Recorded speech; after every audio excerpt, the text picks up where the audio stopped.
Bien-aimés dans le Seigneur, bonjour. On va partager aujourd'hui sur les états d'âme que nous développons en nous, que nous gardons en nous, suite à des situations que nous traversons, à des conflits dans lesquels nous étions, ou bien que nous sortons des conflits, des discussions que nous sortons, et qui ont fait que nous soyons en colère, des situations qui font des maladies qui durent depuis longtemps, des inquiétudes qui font qu'on est maintenant en état douteux, on est en état d'âme plaintif, des situations, des business dans lesquels nous sommes sortis, où on a trouvé qu'on était trompé et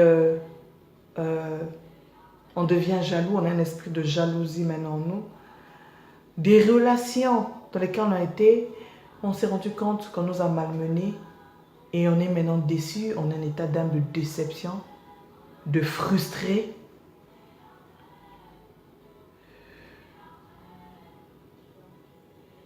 Ou on a même dans la haine envers certaines personnes qui peuvent être des amis à nous, qui peuvent être des membres de la famille avec qui peut-être on a traversé ces situations, bien ces conflits-là, qui peuvent être des frères et sœurs de l'église où nous sommes parce qu'on a eu une situation, voilà, ça a tellement débordé, chacun a eu ses émotions à exprimer, ses sentiments, ou encore au niveau du boulot où nous sommes. Tous ces états d'âme-là, lorsque nous les gardons en nous, nous continuons à les développer, ça veut dire ça revient toujours, ça revient toujours. On garde la colère qu'on a en nous contre les personnes ou la personne. On garde la déception qu'on a eue dans une relation, dans un business. On garde la frustration parce qu'on nous a dit quelque chose qui nous avait fait mal. On s'est senti offensé. On garde la haine. On garde la jalousie. On garde ces inquiétudes, ces soucis-là qu'on a au fond du cœur parce que la situation qu'on traverse, ou le sujet qu'on a, ou les situations qu'on a, n'avance pas. On garde ce souci en nous.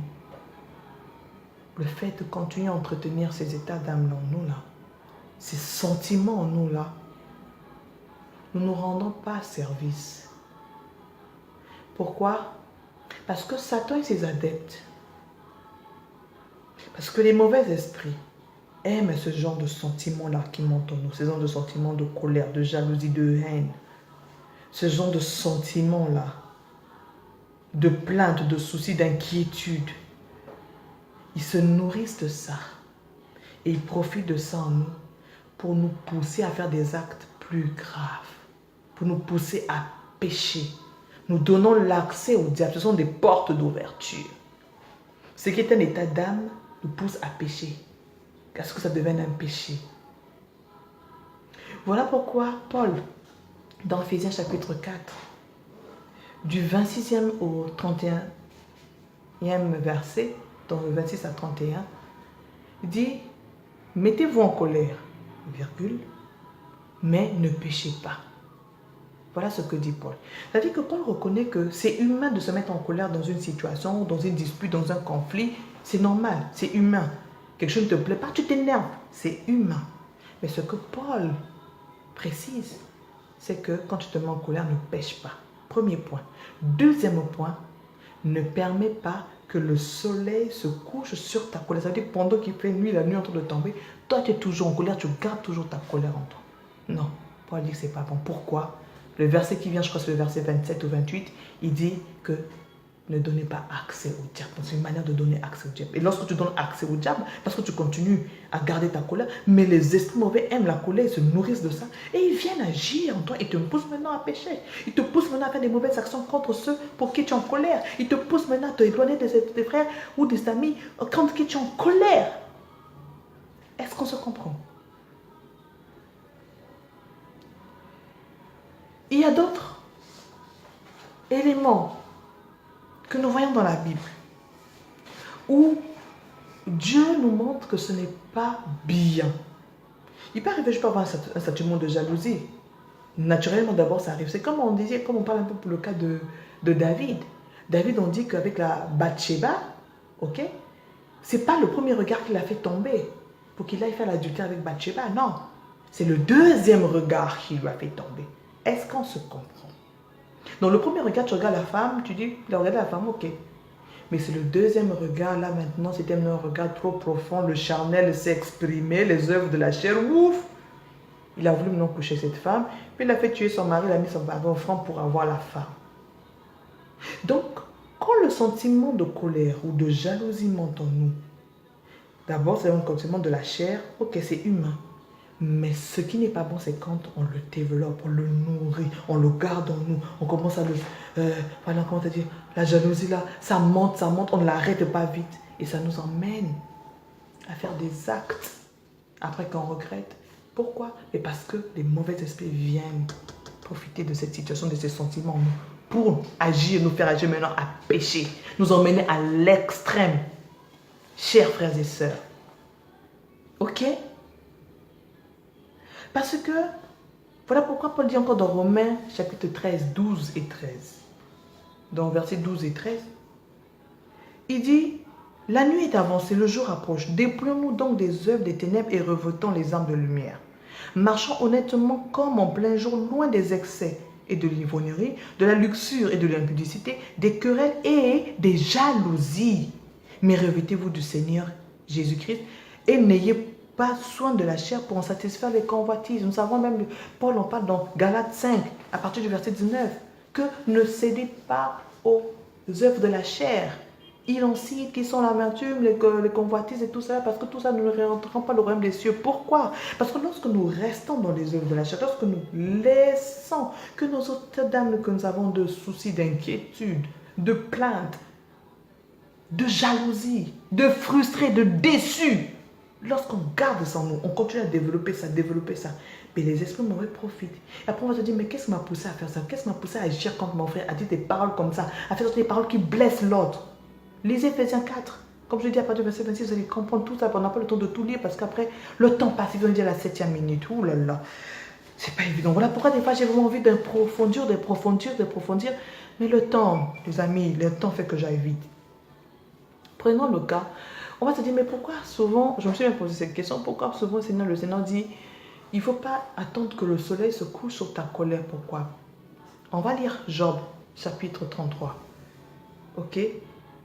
À partir du verset 10, voici ce que Dieu dit dans sa parole. C'est Job, en fait, qui se plaint, comme vous le savez, parce que ses serviteurs morts, ses enfants tués, ils perdent ses biens matériels.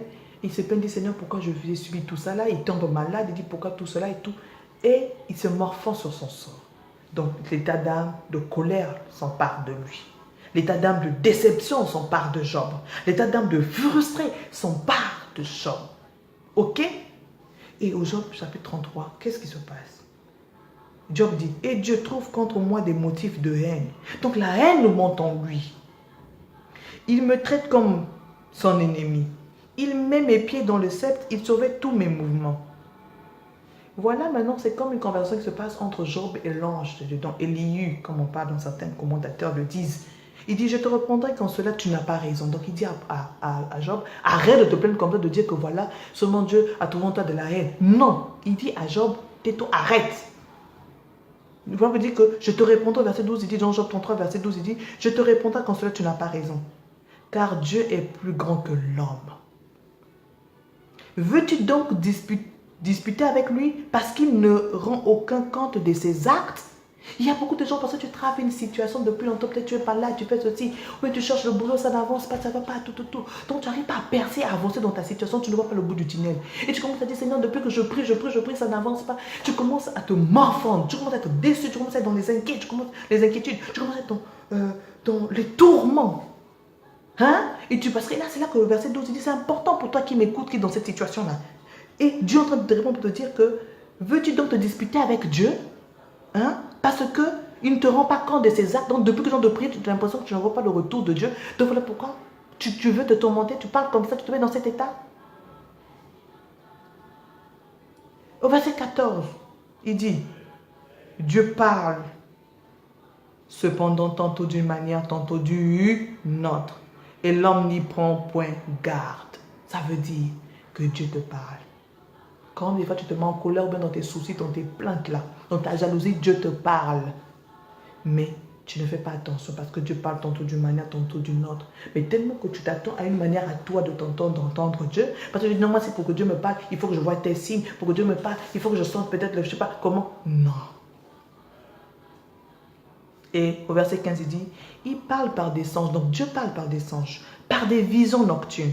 Quand les hommes sont livrés à un profond sommeil, quand ils sont endormis sur leur couche, alors il leur donne des avertissements. Donc Dieu donne des avertissements et met le sceau à ses instructions afin de détourner l'homme du mal et de le préserver de l'orgueil, afin de garantir son âme de la force et sa vie des coups du glaive.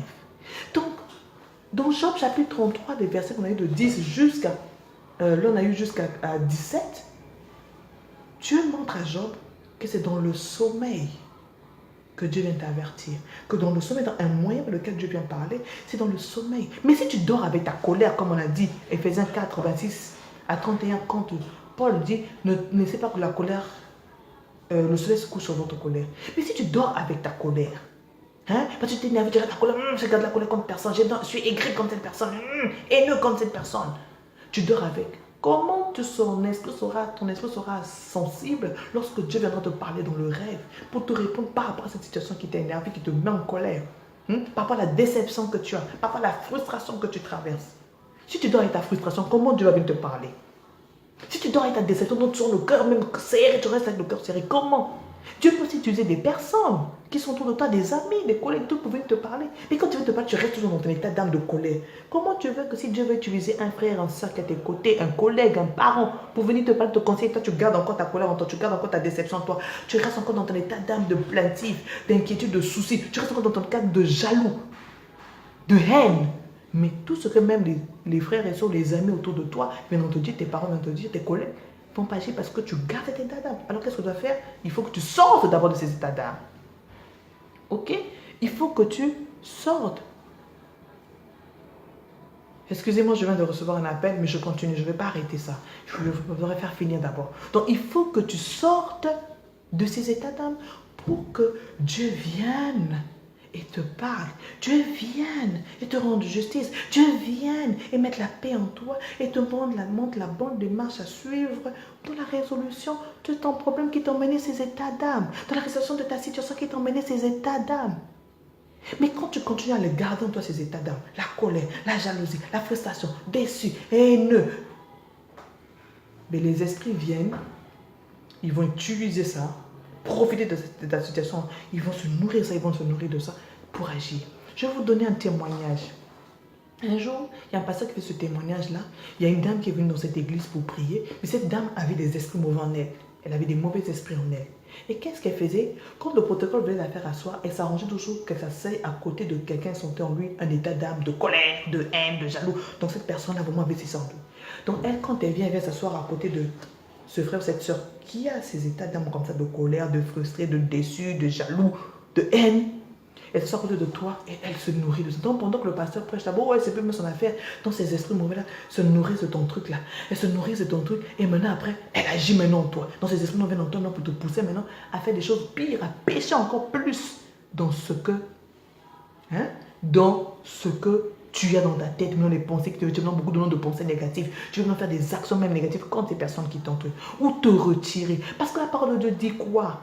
Hébreux 10, 39, si j'ai bonne mémoire, que nous ne sommes pas de ceux qui se retirent pour se perdre, mais nous sommes de ceux qui gardent la foi pour sauver notre âme. C'est-à-dire, quand les situations arrivent, quand tu es déçu, je suis déçu de mes frères et sœurs de l'église, ou je suis déçu des membres de ma famille, ou je suis déçu de mes amis, mes collègues, tout, tu te retires, mais quand tu te retires, là, tu vas envoyer l'inimitié, tu vas vouloir être proche d'eux. Alors que peut-être parmi eux, il y a des gens qui veulent t'aider à sortir de là, à t'exhorter, à te soutenir. Mais quand tu te retires, tu deviens seul, toutes les pensées négatives vont te venir, toutes les actions négatives vont te venir et tu perds ta foi parce que tu te fais engloutir toi-même, tu te laisses envahir par tes états d'âme de colère, de haine, de frustration et tu trouves justification de non, en fait, qu'est-ce qu'il fait? Ces mauvais esprits vont tout faire pour vouloir justifier tous ces actes, tes mauvais actes que tu as commencé à poser. Tous les esprits mauvais vont tout faire pour vouloir justifier la bonne attitude. Tu dis non. Tu peux te dire que non, la bonne attitude, c'est ça, que c'est là de te retirer, de prouver que c'est toi la meilleure personne, ou bien c'est toi qui as eu raison, eux ont tort de faire ça. Non, tu as raison de te retirer, de penser tout ce que tu penses eux de mauvais et tout. Ce sont les esprits mauvais qui vont te pousser à avoir ces idées-là, à t'éloigner. Ces esprits vont te pousser à t'éloigner de ce milieu-là. Pour que tu te sentes seul, tu te retrouves seul et qu'ils continuent à agir en toi. Si tu veux quitter l'église à cause de ça, reviens mon frère, ce n'est pas la bonne décision. Si tu veux quitter loin de tes parents, reviens de ça. Refuse ça. Réveille-toi maintenant que je te parle au nom de Jésus. Au nom de Jésus, réveille-toi. Parce que tu sors d'une déception, d'une relation, tu te dis oui, c'est ça, ça veut dire que je peux aimer les gens, ça veut dire que je peux donner mon cœur. Refuse ça. Je te fais demande de sortir de là au nom de Jésus. Au nom de Jésus. Parce que le Saint-Esprit ne peut pas venir te donner ce genre d'idées négatives. Non. Ce genre d'idée qui te pousse encore à t'enfoncer encore de plus belle dans tout ce qui est négatif, dans les pensées négatives, dans les sensations négatives. Non, ça, c'est les mauvais esprits qui te libèrent de l'impuissance de Jésus et que tu te réveilles, que tu comprennes que ce n'est pas la bonne marche que tu prends. Je vais vous donner notre témoignage. J'avais encore, je crois, peut-être 11 ans. Et maman, elle est prise dans un lieu de prière avec un homme de Dieu. Et quand ils ont prié, le Seigneur a dit à cet homme de Dieu de dire à ma mère que j'avais le don de prière. Et il avait une situation, parce qu'il était dans les affaires, c'était un homme d'affaires. Il dit, ma fille, moi j'étais sujet, voilà, j'ai tel mes produits, mais les trucs qui sont au niveau de la douane, vraiment de compliqué, vraiment, j'aimerais que tu pries pour moi et tout. Donc quand tu rentres ce soir, c'est ton sujet de prier, vraiment que ça soit débloqué. On rentre à la maison, le soir, maman me dit, j'espère que tu as prié. J'ai dit, oui, je vais prier selon que le Seigneur va me conduire. J'avais encore 11 ans, 10 ans, 11 ans. Et arrivé à la maison, il s'est passé un truc, maman m'a blâmé sur une situation, je ne sais plus c'était trop laquelle. Je me suis fâchée parce que vraiment moi j'avais une colère terrible. Sincèrement pour rien, je me fâchais.